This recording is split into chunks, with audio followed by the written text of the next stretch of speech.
अभंगबोध या हरिभक्तपरायण ज्ञानेश्वर महाराज बंडगर यांच्या पुस्तकावर आज मी भाष्य करणार आहे. अभंगबोध हा ग्रंथ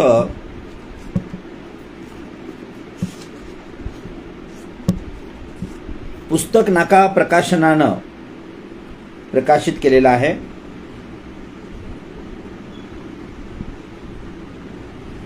लेखक हरिभक्तिपरायण ज्ञानेश्वर महाराज बंडगरे आहेत.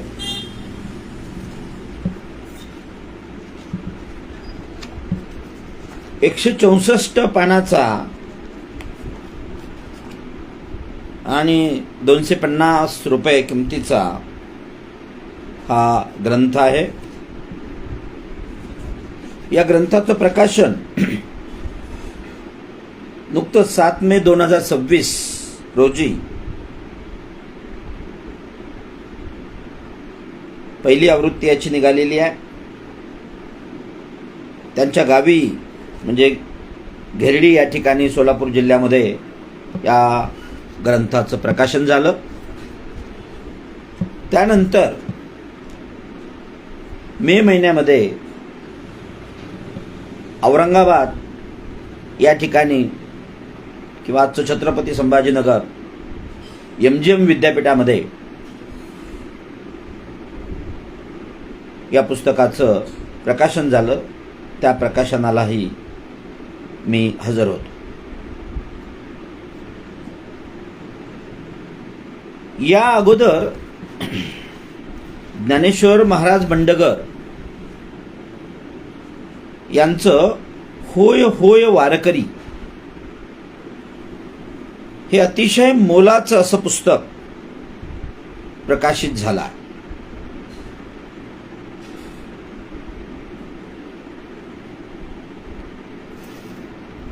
आपणा सर्वांना माहीत आहे, स्वातंत्र्याची 75वी अमृत महोत्सव आपण साजरा केला. भारतीय संविधानाचाही अमृत महोत्सव आपण साजरा करत आहोत.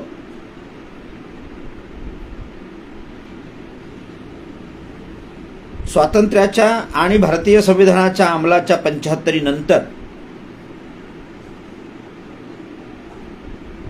आपण जेव्हा भारताकडे पाहतो, भारताच्या एकूण राजकीय, सामाजिक, आर्थिक, सांस्कृतिक, धार्मिक परिस्थितीकडे पाहतो, तेव्हा पुन्हा आपल्याला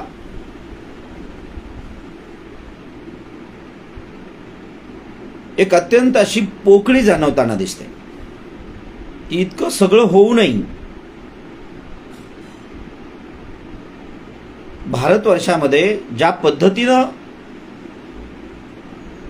आपल्या महापुरुषांनी अपेक्षित केलं होतं त्या पद्धतीनं समाज मन अजून तयार झालेला नाही.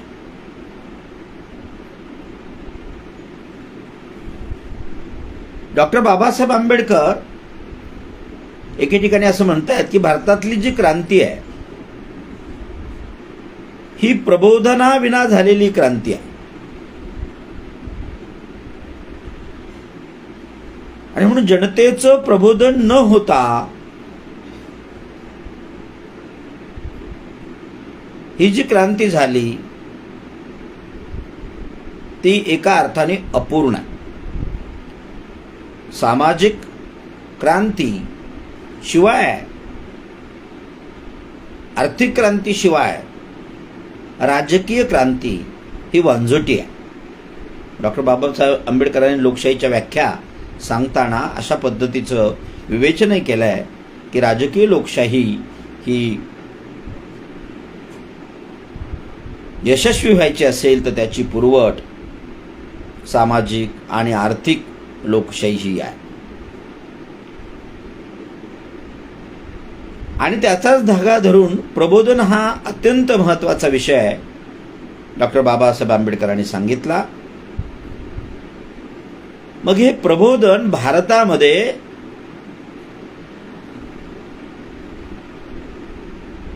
कोणकोणत्या कालखंडामध्ये झालं की जे बहुजन समाजाला अत्यंत महत्त्वाचं होतं.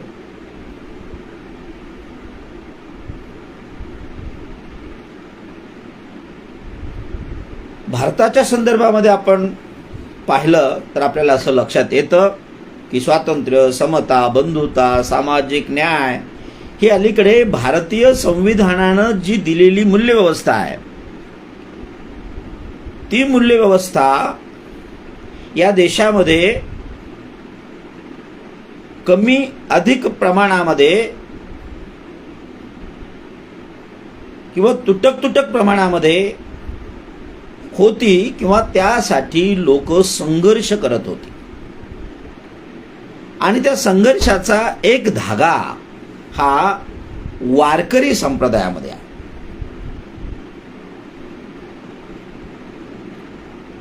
ज्याला आपण भागवत धर्म म्हणाल, वारकरी संप्रदाय म्हणालो, आणि ज्याचं आराध्य दैवत हे पंढरपूर आहे. जे संत नामदेवांनी म्हटलंय की जेव्हा नवते चराचर तेव्हा होते पंढरपूर, आधी रचिली पंढरपूर आणि मग वैकुंठ नगरी, आधी रचिली पंढरी मग वैकुंठ नगरी. आणि म्हणून या वारकरी संप्रदायाच्या एकूण तत्वज्ञानामध्ये किंवा दृष्टिकोनामध्ये आजच्या लोकशाहीला अभिप्रेत असणारी मूल्य देखील आहेत. हे अत्यंत महत्वाचं आहे. आणि म्हणून हा 708 चक्रधरांपासून किंवा संत नामदेवांपासून, ज्ञानेश्वरांपासून तर अलीकडे गाडगे बाबा पर्यंतचा एक मोठा असा व्यापक पसारा जो भागवत धर्माचा आहे, वारकरी संप्रदायाचा आहे, तोही अत्यंत महत्वाचा आहे. आणि या पुस्तकामध्ये, अभंग बोध ह्या पुस्तकामध्ये, आणि त्या अगोदरचं जे त्यांचं पुस्तक होतं होय होय वारकरी, हा एक प्रदीर्घ असा ग्रंथ आहे, होय होय वारकरी. आणि त्याच्यानंतर अभंगबोध हा ज्ञानेश्वर महाराज बंडगर यांचं ग्रंथ प्रकाशित झालेला आहे. या ग्रंथावर भाष्य करत असताना हा ग्रंथ केवळ औपचारिकरित्या तसा ग्रंथ नाही आहे.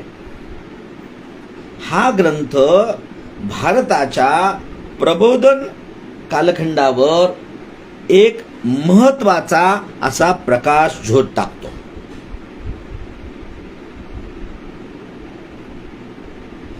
भारतीय संविधानानं आज जे दिलेलं जात विहीन समाज, शोषण विहीन समाज, बंधुत्व असलेला समाज, एकमय राष्ट्र किंवा एक राष्ट्र म्हणून भारताची उभारणी जेव्हा डॉक्टर बाबासाहेब आंबेडकर करतात, तेव्हा ते राष्ट्र निर्मितीसाठी जो महात्मा ज्योतिराव फुल्यांच्या शब्दामधला एकमय समाज तो कसा निर्माण करता येईल याची जेव्हा आपण चाचपणी करतो तेव्हा, आणि तो आज निर्माण झालेला दिसत नाही, तेव्हा तो कसा निर्माण करता येईल याकडे जर पाहायचं असेल तर आपल्या ह्या सगळ्या परिवर्तनवादी ज्या परंपरा आहेत स्वातंत्र्याच्या अगोदरच्या आणि आजही त्या चालू आहेत, त्याच्याकडे एक वेगळा नवा कटाक्ष टाकण्याची गरज आहे. तो कटाक्ष हरिभक्तपरायण ज्ञानेश्वर महाराज बंडगर यांच्या अभंगबोध या पुस्तकाने टाकलेला आहे. वारकरी संप्रदायातली अत्यंत महत्वाची एक 7-8 संत आणि त्यांचे अभंग आणि त्या अभंगावर निरूपण स्फुटपणे ते करत गेले. एक अभंग घेऊन, जसं कीर्तनामध्ये एक अभंग असतो आणि त्या अभंगावर ते 1.5, 2, 2.5 घंटे कीर्तन असतं, त्या पद्धतीनं ज्ञानेश्वर महाराज बंडगर यांनी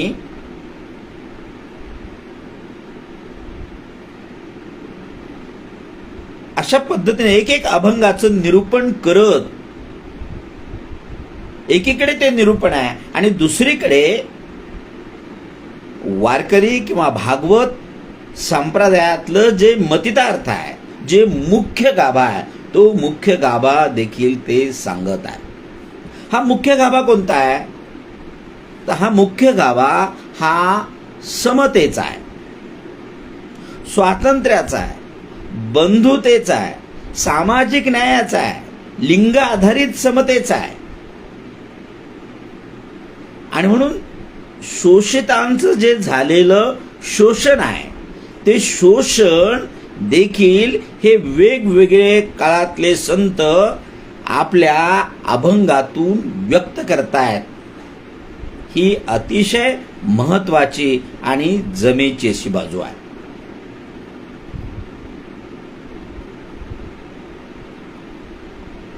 संत सोयराबाई असतील, बहिणाबाई,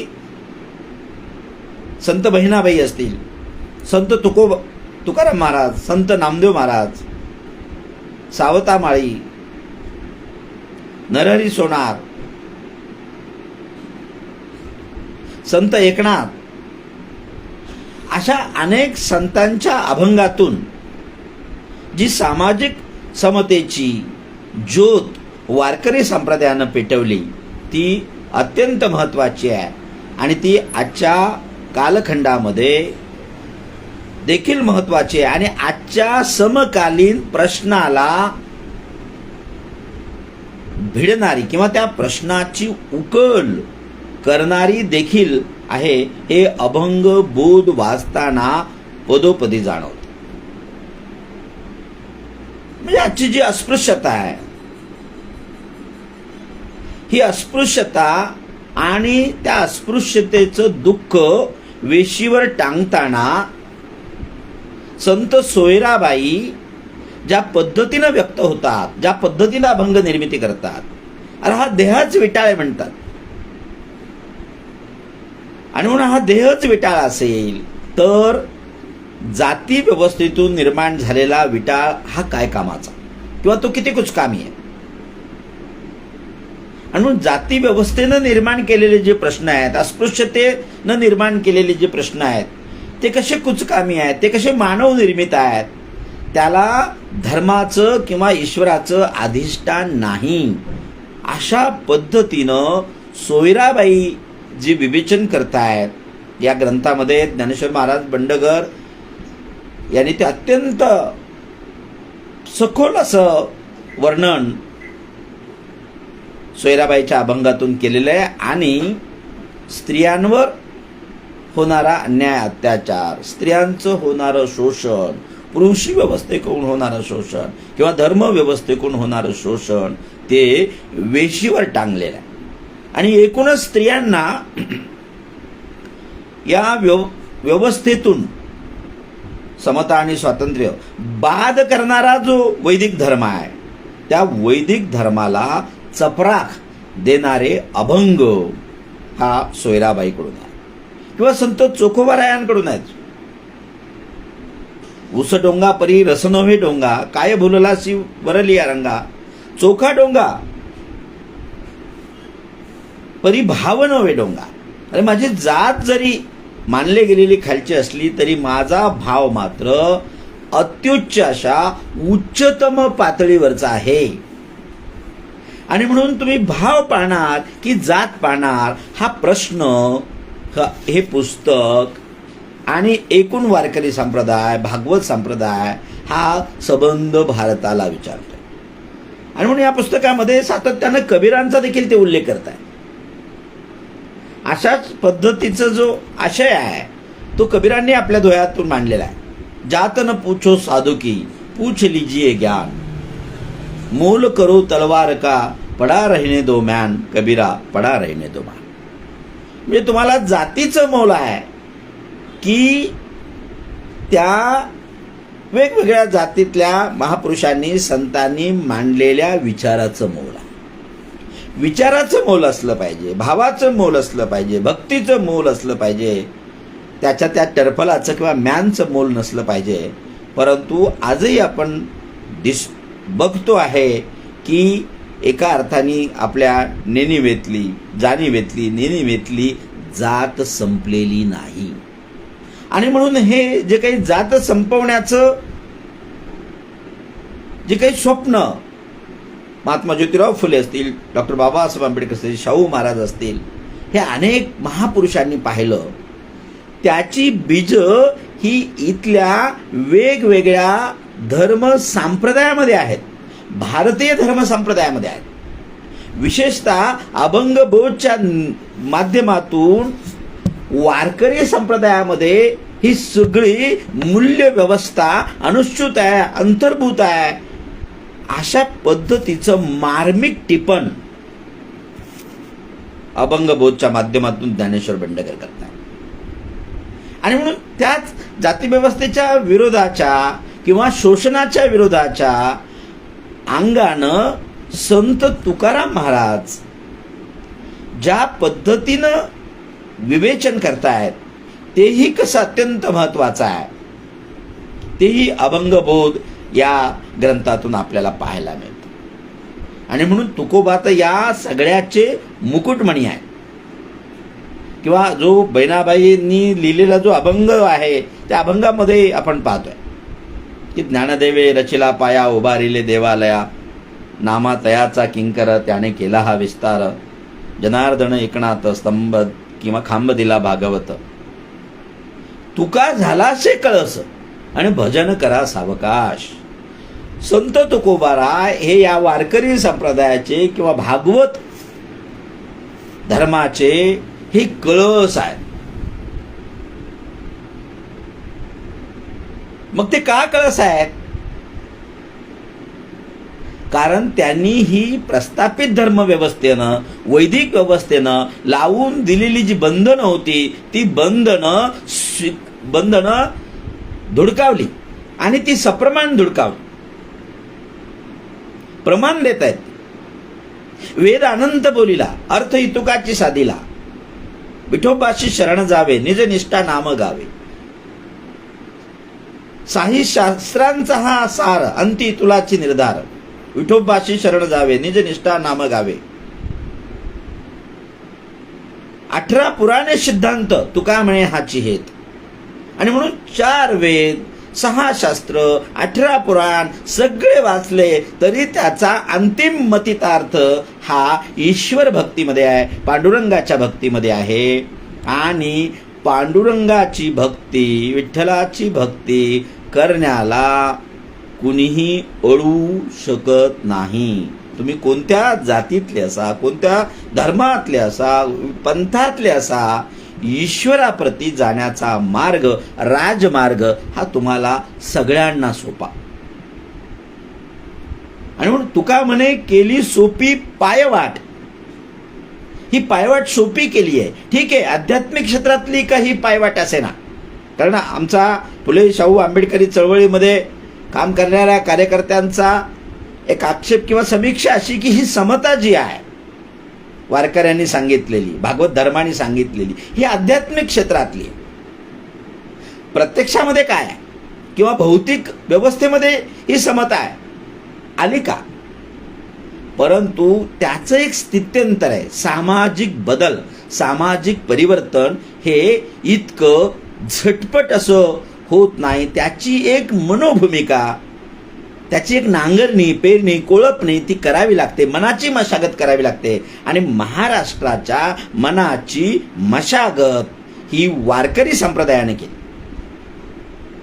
आणि म्हणून महादेव गोविंद रानडे यांनी जो ग्रंथ लिहिलेला rise of Maratha empire, Marathi सत्तेचा जो उदय झाला, छत्रपती शिवरायांचा महाराष्ट्रामध्ये जो जन्म झाला, छत्रपती शिवरायांना जी स्वराज्याची आणि ही सगळी आस लागली, स्फूर्ती निर्माण झाली, त्याचं कारण ही भक्ती चळवळ आहे. त्याचं कारण वारकरी संप्रदाय, त्याचं कारण भागवत संप्रदाय, की जो वारकरी संप्रदाय, भागवत संप्रदाय मूलतः हा वैदिक धर्माच्या वेगळा आहे. कारण वैदिक धर्म हा 4 वेद, 6 शास्त्र, 18 पुराण हे बहुजनांनी वाचायचे की नाही याच्या संबंधीची एक सीमारेषा ठरवतो. आणि ती सीमारेषा पुसट करण्याचं काम किंवा नष्ट करण्याचं काम हे वारकरी संप्रदाय करतो. आणि म्हणून संत नामदेवांविषयी सुद्धा अत्यंत छान असं विवरण या पुस्तकामध्ये औंढा नागनाथच्या ज्योतिर्लिंगाला जेव्हा भेटायला गेले संत नामदेव, तेव्हा तिथं जाऊ दिलं नाही त्यांना, की तू खालच्या समजल्या जातीतला आहे, शिंपी जातीतला आहे आणि म्हणून दर्शन करता येणार नाही. मग मागच्या बाजूनं ते दर्शन करायला गेले आणि त्यांचं जे दर्शन आहे, त्यांचं जे कीर्तन आहे ते जेव्हा लोकांनी ऐकलं तेव्हा सगळा बहुजन समाज हा संत नामदेवाकडे आकृष्ट झाला. आणि वारकरी संप्रदायातली जी स्वातंत्र्य, समता, बंधुतेची मूल्य आहेत ही बहुजनांनी ॲक्सेप्ट केली. आणि म्हणून ते मंदिर जे आहे ते फिरलं. या पुस्तकामध्ये ते अत्यंत सुंदर पद्धतीनं ज्ञानेश्वर महाराज भंडारकर यांनी विवेचन केलेलं आहे की ते 180 डिग्रीमध्ये कसं ते मंदिर फिरलं. हे मंदिर नाही फिरलं, तो प्रत्यक्षात चमत्कार करण्याचं काम संत नामदेवांनी त्यांच्या विवेचनातून, कीर्तनातून केलं. आणि म्हणून कीर्तन परंपरेचं जनकच संत नामदेव आहे. आम्ही सांगतो ते नारदाची गादी वगैरे आहे, परंतु ही नारदाची गादी जी पहिल्यांदा इथल्या एका ओबीसी मध्ये आज समजल्या जाणाऱ्या, अल्पसंख्याक म्हणून जातीमध्ये समजल्या जाणाऱ्या शिंपी जातीतल्या संत नामदेवांनी ही किमया केली. आणि म्हणून संत नामदेव एवढीच किमया करत नाही, तर त्यांची किमया किंवा त्यांच्या किमयेतूनच आज पंढरपूरचं एक मोठं मेहमान आपणाला सर्वांना लक्षात येत की चोखोबाची समाधी ही पंढरपूरमध्ये जाऊन नामदेवांनी बांधली. त्यांची सगळी अस्थी जमा केल्या आणि त्या ठिकाणी समाधी निर्माण केली.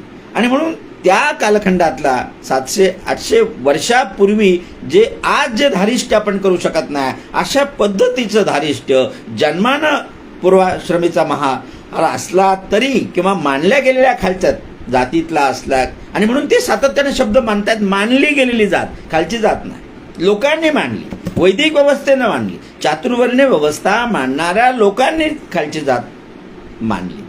परंतु या खालच्या मानल्या गेलेल्या जातीतल्या संतांनी स्वतःच्या अभंगाच्या आधारावर, कर्तृत्वाच्या आधारावर, आचरणाच्या आधारावर, भक्तीच्या आधारावर कसं परमोच्च स्थान निर्माण केलं. आणि म्हणून त्यांची समाधी त्या ठिकाणी.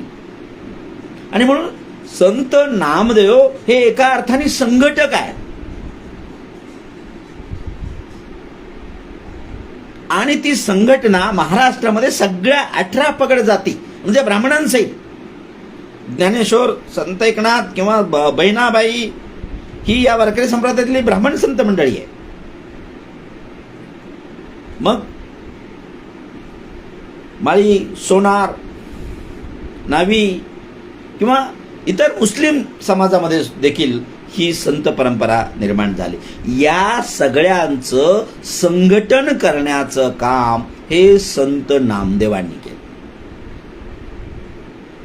या अभंग बोध पुस्तकाच्या निमित्तानं आपल्याला हे लक्षात आलं पाहिजे किंवा हा ग्रंथ पूर्ण वाचल्यानंतर एकूण महाराष्ट्रातलं समाजकारण, राजकारण किंवा धर्मातलं जे एक, धर्मामध्ये सुद्धा एक राजकारण असतं, संप्रदायामध्ये सुद्धा एक राजकारण असतं.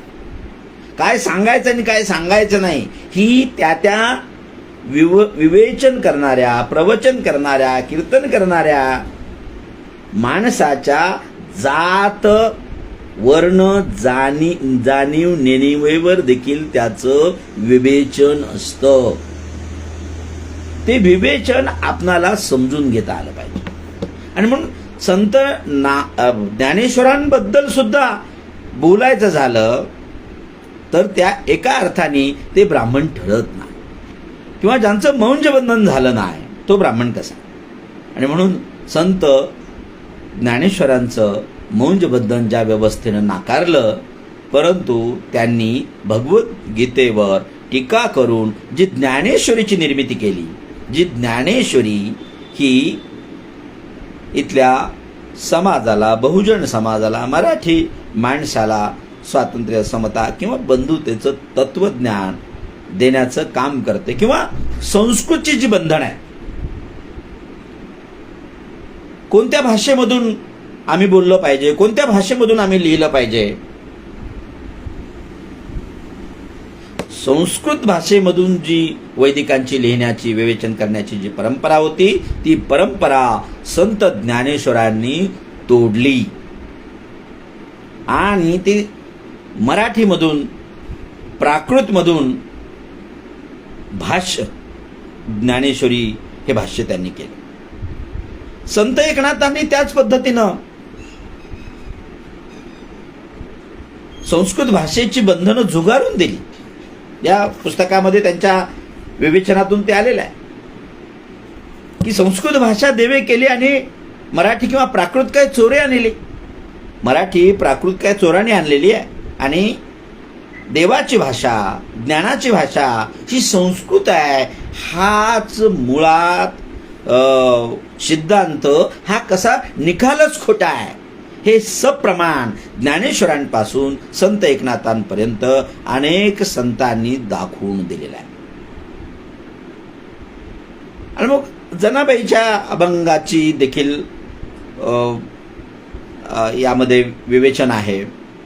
सगळ्या पुस्तकावर भाष्य करणं अवघड आहे, कारण एक एक संत किंवा एक एक अभंग हा एक एक तास विवेचन करण्याचा हा विषय आहे.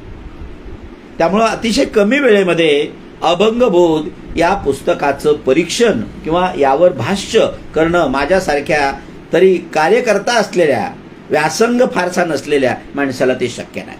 फक्त मला या निमित्तानं हे पुस्तक का भावलं, महाराष्ट्रामध्ये हे लाखोच्या प्रती या पुस्तकाच्या विकायला हव्या. त्याचं कारण हे आहे की महाराष्ट्रामध्ये किंवा संबंध भारतामध्ये आज ज्या पद्धतीनं इथली व्यवस्था हा धार्मिक द्वेष, धार्मिक तेढ किंवा वेगवेगळ्या धर्मामध्ये, संप्रदायामध्ये जी तेढ निर्माण झालेली आहे आणि एक वेगळ्या पद्धतीचं असं एक समाज मन तयार झालेला आहे, त्याला एक राजकारणाचाही टच आहे. आणि म्हणून राजकारणाच्या स्वार्थी लालसेपोटी इथला सत्ताधारी वर्ग स्वातंत्र्य, समता, बंधुता सांगणाऱ्या व्यवस्थेला देखील कशा पद्धतीनं तिलांजली देतो आहे याचं मार्मिक विवेचन अभंगबोधमध्ये ज्ञानेश्वर महाराज बंडगर करतात.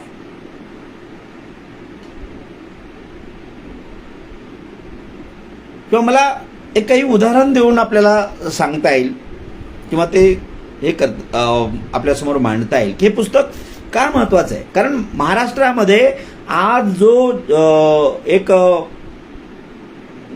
वेगळ्या पद्धतीनं राजकारण सुरू आहे,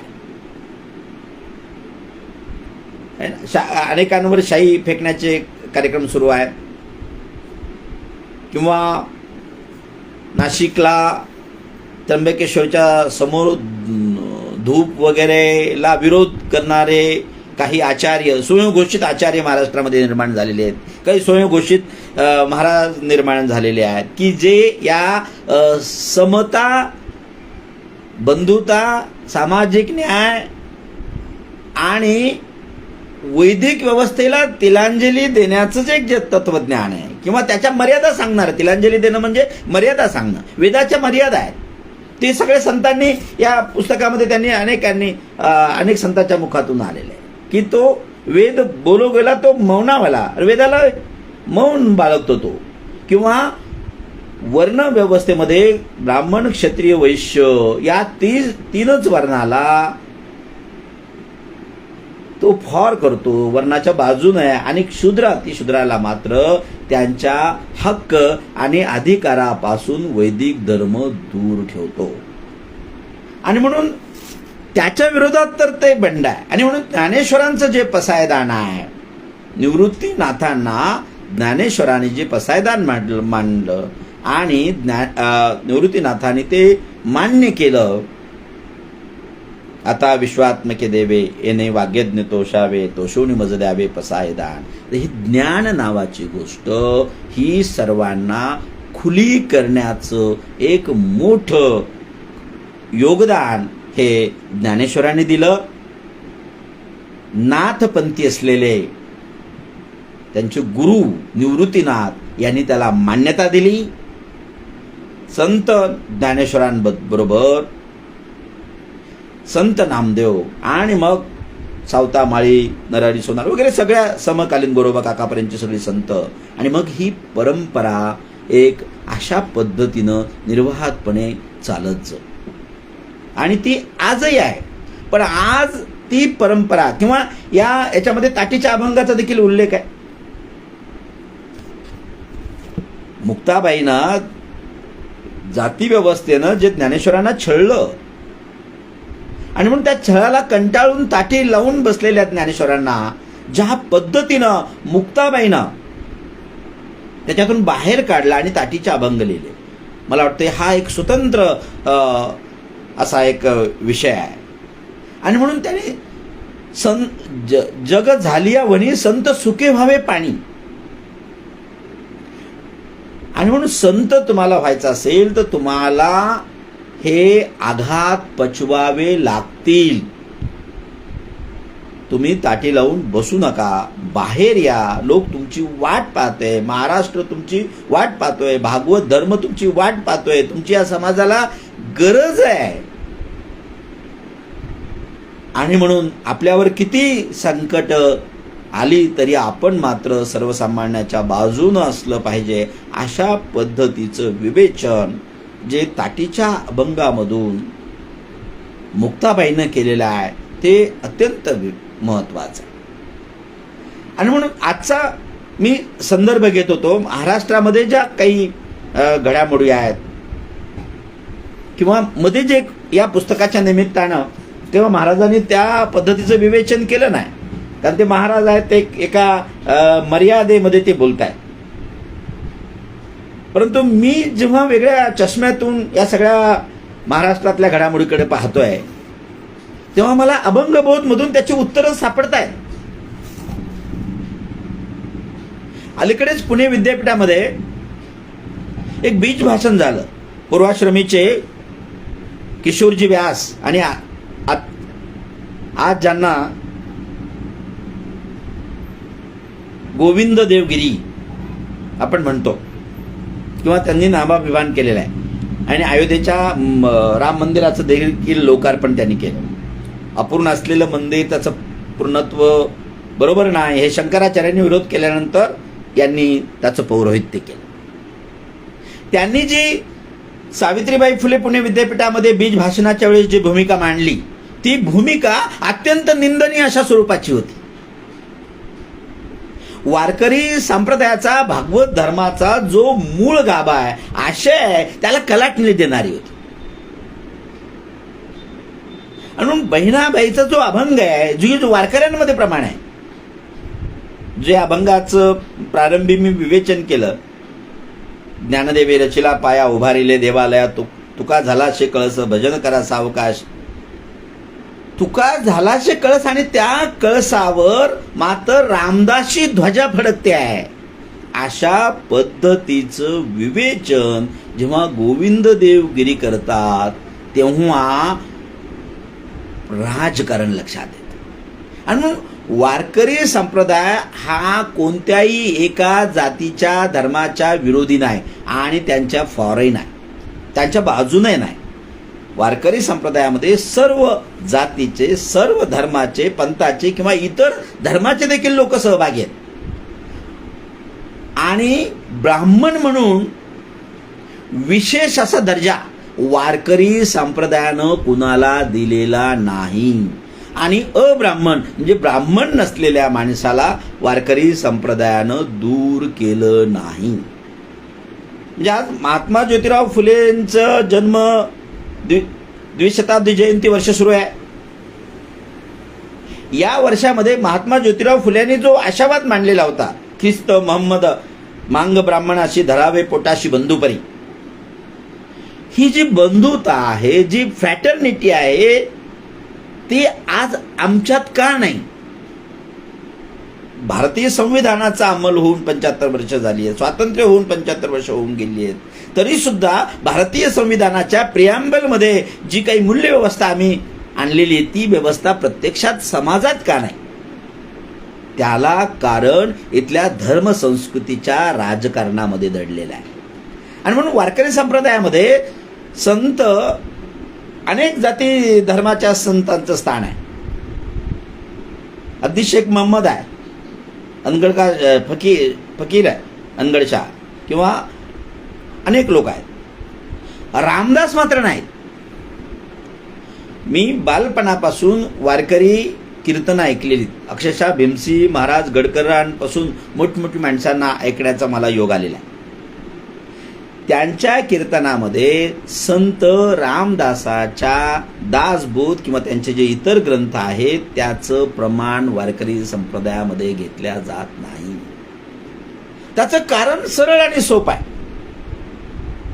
की रामदास स्वामी हे जातीच्या आधारावरचं वर्चस्व मान्य करतायत.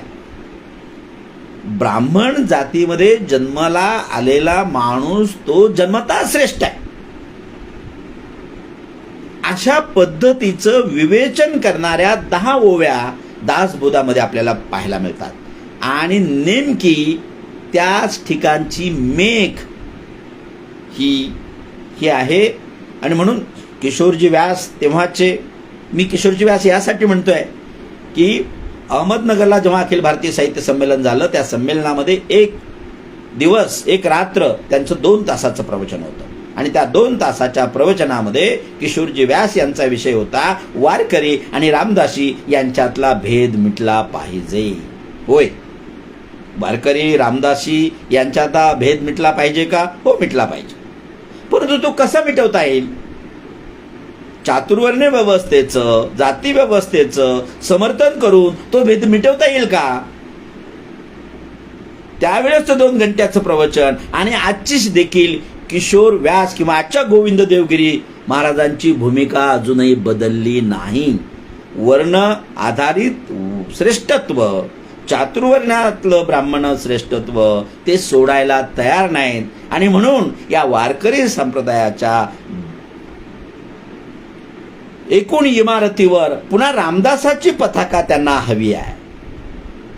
हे वारकरी संप्रदायाला मान्य आहे का?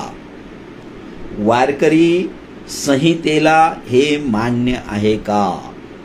आणि म्हणून अभंगबोध हे पुस्तक या सगळ्या प्रश्नांचा उहापोह करतं की जन्मजात कोणी श्रेष्ठ नाही, कोणी कनिष्ठ नाही. कर्तृत्वानं, त्याच्या भावभक्तीनं श्रेष्ठत्व मिळतं. आणि संत रामदास जर जन्म आधारित जर ब्राह्मणांचं श्रेष्ठत्व मान्य करत असतील तर ते वारकरी संप्रदायाला मान्य होणे नाही. परंतु अलीकडे मोठ्या प्रमाणामध्ये वारकरी संप्रदायाचं एका अर्थानं ज्याला ब्राह्मणीकरण, आम्ही कॉम्रेड शरद पाटलांच्या भाषेमध्ये बोलायचं त्याला ब्राह्मणीकरण म्हणतो, की स्वातंत्र्य समता बंधुता मानणारा वारकरी संप्रदाय हा, त्याच्यातली काही लोक अशाही पद्धतीनं का जात आहेत, पुन्हा एकदा ब्राह्मणांचं श्रेष्ठत्व त्या ठिकाणी मान्य करायला लावत आहेत. आणि त्याचं गुपित हे पुणे विद्यापीठामध्ये घडलेल्या आणि त्याच्यानंतर घडले. आणि मला अत्यंत दुःख वाटतं की सदानंद मोरे सारखी किंवा महाराष्ट्रातली अनेक नामवंत छुप्या पद्धतीनं त्यांचं समर्थन करताना दिसतात की त्यांना ते म्हणायचं नव्हतं. मग काय म्हणायचं होतं? जर असं त्यांना म्हणायचं नव्हतं तर त्यांना म्हणायचं काय होतं? परंतु आपल्या क्षुद्र लाभापोटी, कारण साहित्यिकामध्ये लाभार्थी आहेत, वेगवेगळ्या साहित्य संस्था आणि त्याची पदं मिळवण्यामध्ये हे साहित्यिक अग्रेसर असतात. आणि अशा अग्रेसर असलेल्या साहित्यिकांना अशा पद्धतीचं स्वातंत्र्य समता न्याय बंधुतेचं तत्व सांगणारं वाङ्मय आणि हे कटघऱ्यात ते उभं करतायत आणि एका अर्थानं ब्राह्मणी व्यवस्थेला देखील शरण जाण्याचं काम हे प्राध्यापक रामकृष्ण मोरे आणि तत्सम अनेक साहित्यिक करताना दिसतात. आणि म्हणून वारकरी संप्रदाय याला संन्यास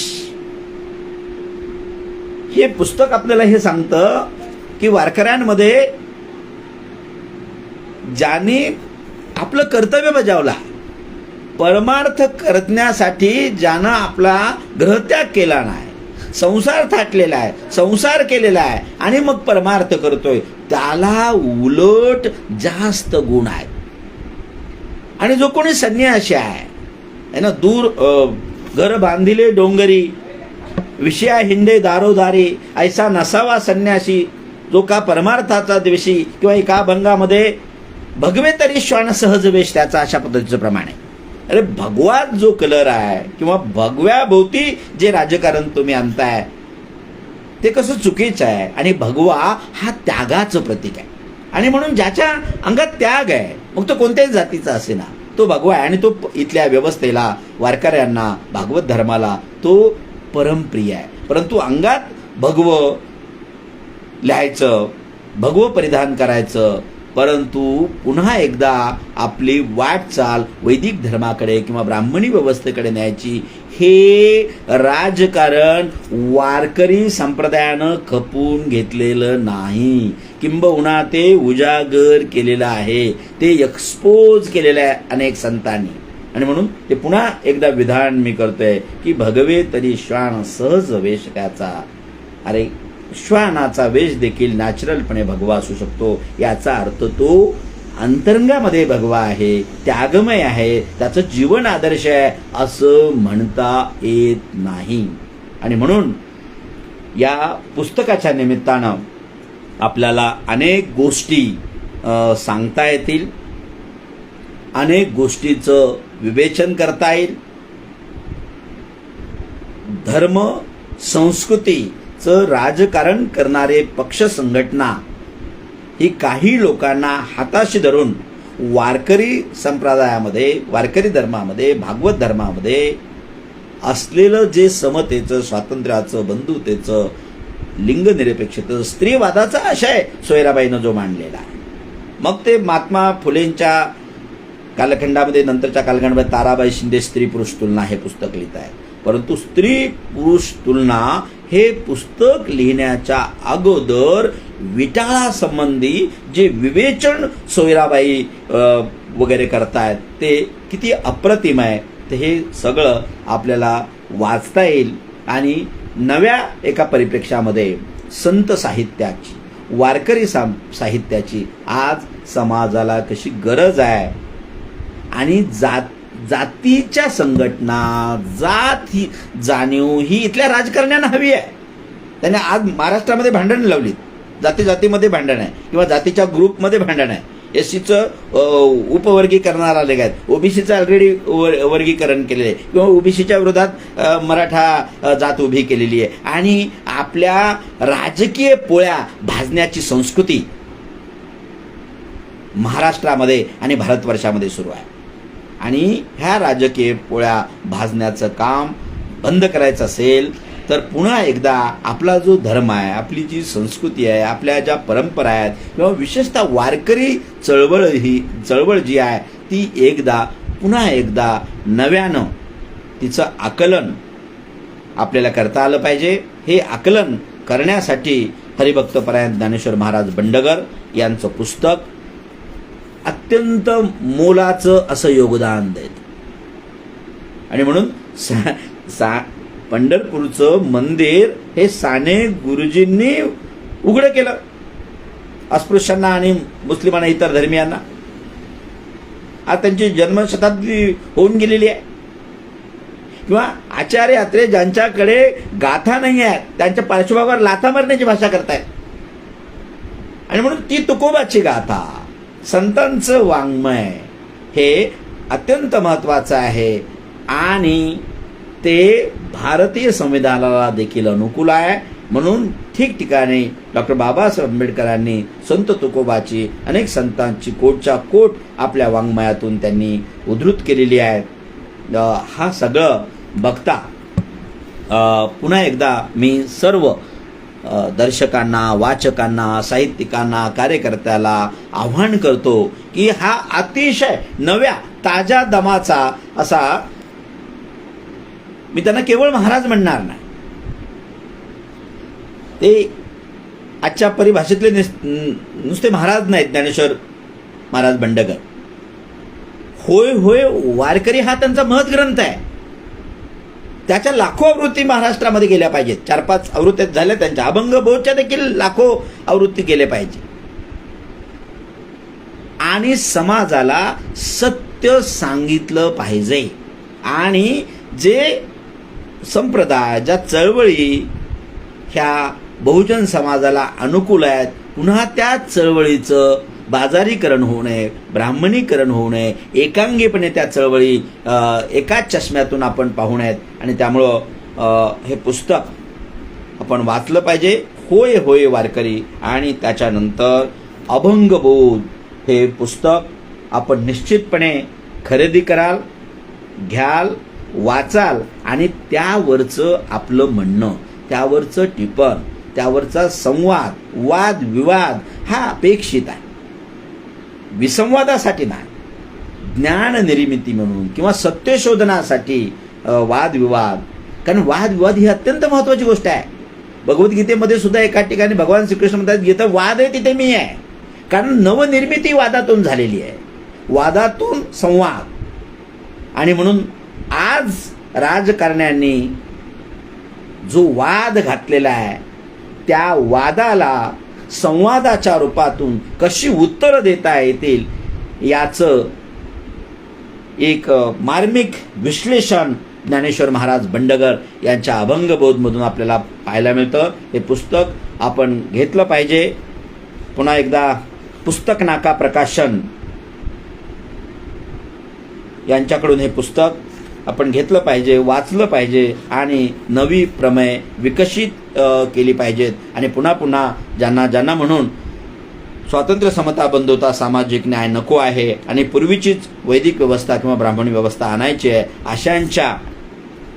अशा लोकांच्या राजकारणाला तिलांजली देण्यासाठी हा ग्रंथ आहे. आणि शुद्ध रूपामध्ये वारकरी चळवळीचं रूप, भक्ती चळवळीचं रूप, पांडुरंगाचं रूप आणि सर्वसामान्य माणूस आणि त्यांच्या मुक्तीची आस ही कशी परिपूर्ती करता येईल याचं विवेचन या पुस्तकामध्ये, या ग्रंथामध्ये महाराज करतायत. अतिशय कमी वयामध्ये ज्ञानेश्वर महाराज बंडगर यांचं जे आकलन आहे, अभ्यास आहे, व्यासंग आहे, तो अत्यंत महत्त्वाचा आहे. मला वाटतं त्या व्यासंगाची, त्या अभ्यासाची प्राप्ती तुम्हाला, मला सगळ्याला, महाराष्ट्राला व्हावी आणि पुन्हा एकदा महाराष्ट्र धर्माच्या दिशेनं वाटचाल करण्यासाठी हे पुस्तक मैलाचा दगड व्हावं. म्हणून हे पुस्तक विकत घेऊन वाचण्याची मी आपणाला विनंती करतो.